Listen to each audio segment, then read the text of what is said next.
Human rights council ఆధ్వర్యంలో విశాఖ జిల్లా పద్మనాభం మండలం పెంట గ్రామస్తులు వైజాగ్ ప్రెస్ క్లబ్ లో మీడియా సమావేశం ఏర్పాటు చేశారు. తమ గ్రామవాసి దళిత సామాజిక వర్గానికి చెందిన దేవరపల్లి గణేష్, అతడి కుటుంబ సభ్యులు గ్రామ ప్రజలందరినీ తీవ్ర ఇబ్బందులకు గురి చేస్తున్నారని ఆ గ్రామ సర్పంచ్ పావని ఆరోపించారు. పెంట గ్రామంలో భూ ఆక్రమణలకు పాల్పడుతూ దౌర్జన్యాలకు దిగుతున్నారని పేర్కొన్నారు. వారు చేస్తున్న అరాచకాలను ప్రశ్నించే వారిపై ఎస్సీ ఎస్టీ అట్రాసిటీ, రేప్ కేసులు వంటివి అక్రమంగా బనాయిస్తున్నారని వాపోయారు. పద్మనాభం పోలీసులను సైతం మచ్చిక చేసుకుని ఇటువంటి దౌర్జన్యాలకు వారు పాల్పడుతున్నారని తీవ్ర ఆవేదన వ్యక్తం చేశారు. ఇప్పటికైనా రాష్ట్ర హోంమంత్రి, విశాఖ పోలీస్ కమిషనర్ స్పందించి వారి అరాచకాలకు అడ్డుకట్ట వేసేలా చర్యలు చేపట్టి పెంట గ్రామస్తులకు న్యాయం చేయాలని ఆమె కోరుతున్నారు. నా పేరు బోదెల పావని. నేను పెంట గ్రామ పంచాయతీ సర్పంచ్ని. మాది పద్మనాభం మండలం, విశాఖపట్నం జిల్లా అండి. మా గ్రామంలో సుమారుగా ఒక 900 మంది జనాభా ఉంటారండి.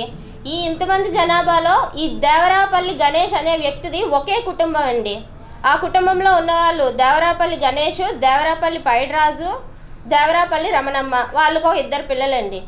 ఈ 5గురు కలిపి ఆ పిల్లలతో సహా, పిల్లలు కూడా అంటే ఎవరు ఎటు వెళ్తున్నారు, మినిమం రోడ్డు మీద కూడా నడవడానికి ఎవరికి అవకాశం ఇవ్వరండి. వాళ్ళు అందరినీ, గ్రామ ప్రజలందరినీ ఇబ్బంది పెడుతున్నారు. నేను గ్రామ పంచాయతీ సర్పంచ్ని. వాళ్ళు వీళ్ళు అనే తేడా లేదండి. వాళ్ళకి అందరినీ ఇబ్బంది పెడుతూనే ఉన్నారు. చిన్నపిల్లలేంటి, పెద్దవాళ్ళేంటి, అందరినీ ఇబ్బంది పెడుతున్నారు. ఏమైనా మాట్లాడితే మీరెవడు మాట్లాడితే కత్తి పట్టుకొని నరికేస్తాం, కర్ర పట్టుకొని తంతాం అని చెప్పి బెదిరిస్తున్నారండి.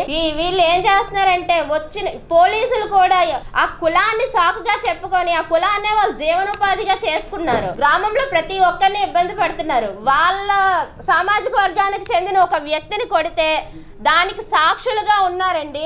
ఈయనని పాసుల వెంకటరమణని కూర్చున్నారు. వాళ్ళు సాక్ష్యం చెప్పారని చెప్పి వాళ్ళ మీద కూడా కొట్టడానికి వెళ్ళారండి వీళ్ళు.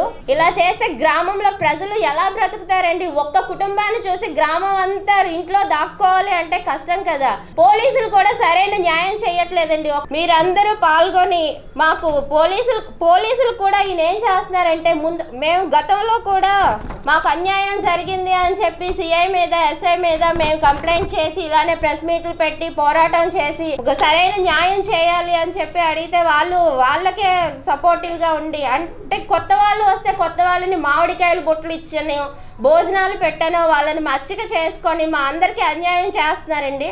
మీరందరూ చొరవ తీసుకొని ఇకనైనా సరే కమిషన్ విధించి మా గ్రామానికి, మా గ్రామ ప్రజలకి న్యాయం చేయాలని మీ ద్వారా కోరుకుంటున్నానండి.